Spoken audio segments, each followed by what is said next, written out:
Do you guys remember that light that was smoking last video? It's still smoking, so I don't really know what to do about that. I'm just gonna leave it. If you guys see fire, let me know. Hello everybody, how are you doing? Welcome back to part 2 out of 3 of our mini business series that we're doing.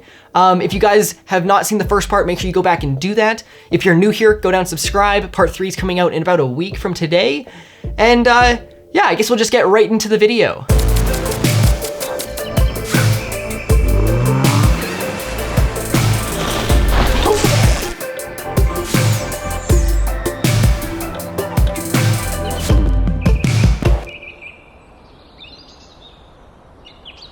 So this part is gonna be more about branding yourself and getting out there. It's gonna involve things like business cards and word of mouth, websites and portfolios and pricing.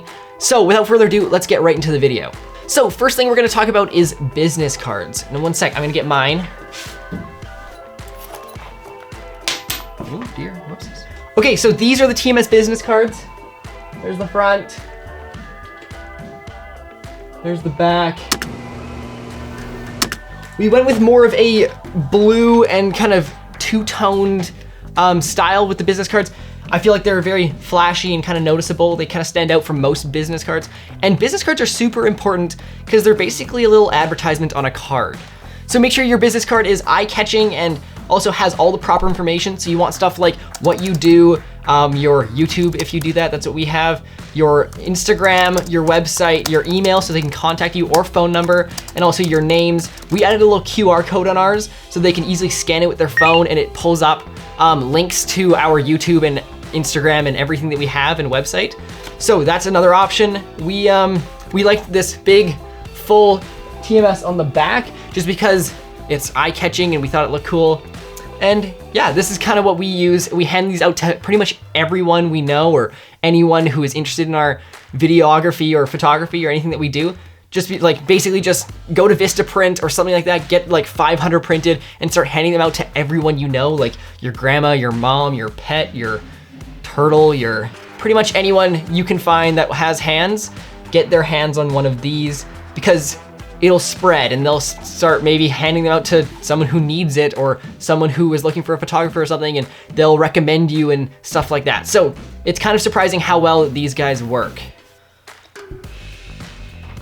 Ooh, wow, that's a good shot. Okay, so the next thing we're gonna talk about is word of mouth. Now, word of mouth is one of those things that is, I think, the most important thing of growing your business, especially business like this with photography and videography, because this is kind of how we've gotten about 90% of our jobs and our clients. People love to recommend things, and when other people recommend things to someone else, they are more inclined to go with that recommendation. We've worked for a client that was a friend, and then they recommended us to someone else who's looking for a photographer, and then they recommended us to someone else, and kind of it's like a chain of people of how we got in contact with these people who are looking for videography and photography work. If your work is good, people will come. If you have good work that people like, they will come to you, and also people will love recommending you because they don't want to see their friends that they're recommending you to get screwed over by some other random photographer. If they know that you work, they will recommend you,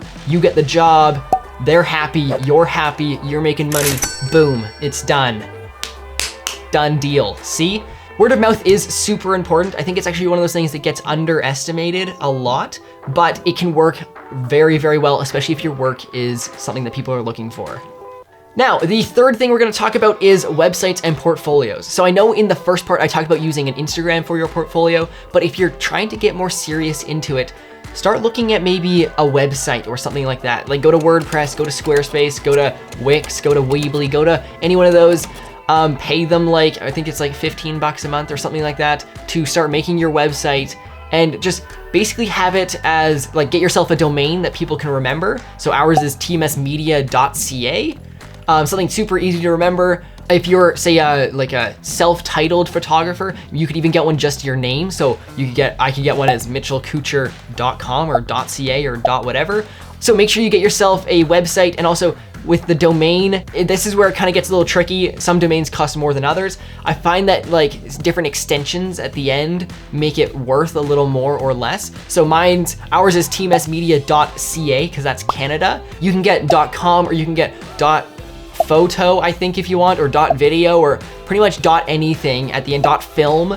So people can remember your website if you've only told it to them and it's through word of mouth. Try to set up a nice, clean, expensive looking website, and this isn't hard, especially with services like Squarespace and Wix and all those that have like templates and stuff. Oftentimes you just click the template and you can just upload all of your photos and you're pretty much done. You can just have like a little menu bar at the top that says photo, video, contact, and then go to photo, put a header that says portfolio, and then portfolio, and then go down, put your little images down. Basically use that like you were using your Instagram before, because now that you're getting more into it and getting more serious with it, instead of sending people your Instagram and saying, hey, look at my portfolio here, it's more professional to get a website going and to actually have your pictures and images set up on a website that people can go and look for. Also on the website, you could have a page called, say, About, and have a picture of you and a little description of who you are, how long you've been doing it, what your personality's like. Just kind of describe yourself so people can find your website, see who you are, and see what kind of a person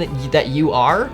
People are more inclined to hire you when they know who they're hiring. So if they know what kind of person you are, if you write a fun, creative description about who you are and where you're from, and how long you've been doing it, they will probably think like, oh, you actually have a personality behind you, and you actually look like you're easy to work with and something like that. So keep that in mind as well. So the next thing we're gonna be talking about, which is actually the last thing for this video, is gonna be pricing. Now, I know that in the first video we talked about giving them a price that they can't refuse.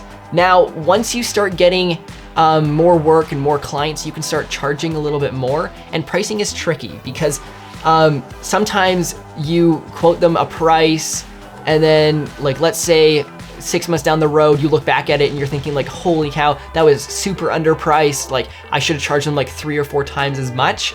That's gonna happen. That will happen.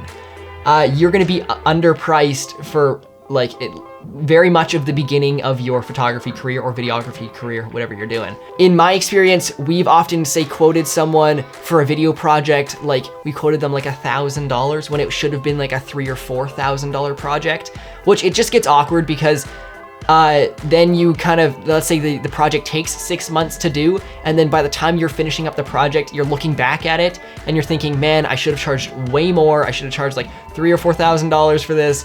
I'm kind of working for pennies on the dollar. That's gonna happen. You're gonna have to bite the bullet just so you can kind of build up who you are and build up your brand and things like that. Just because it's not gonna be easy just to ask them for $3,000 or $4,000 right out of the gate and say, hey, this is my price. They might refuse you, they might not, especially if they accepted the quote early on.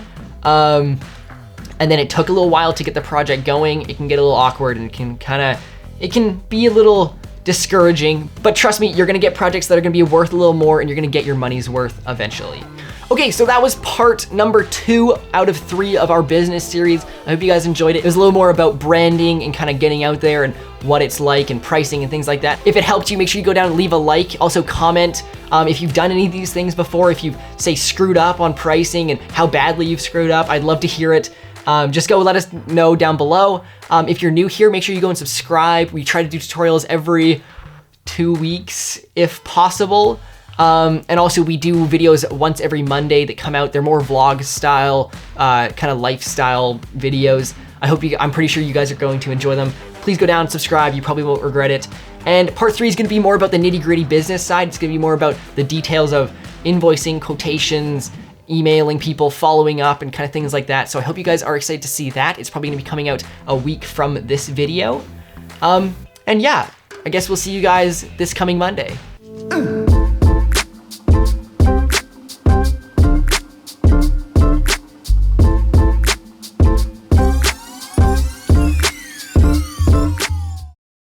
Okay, so this part's gonna be about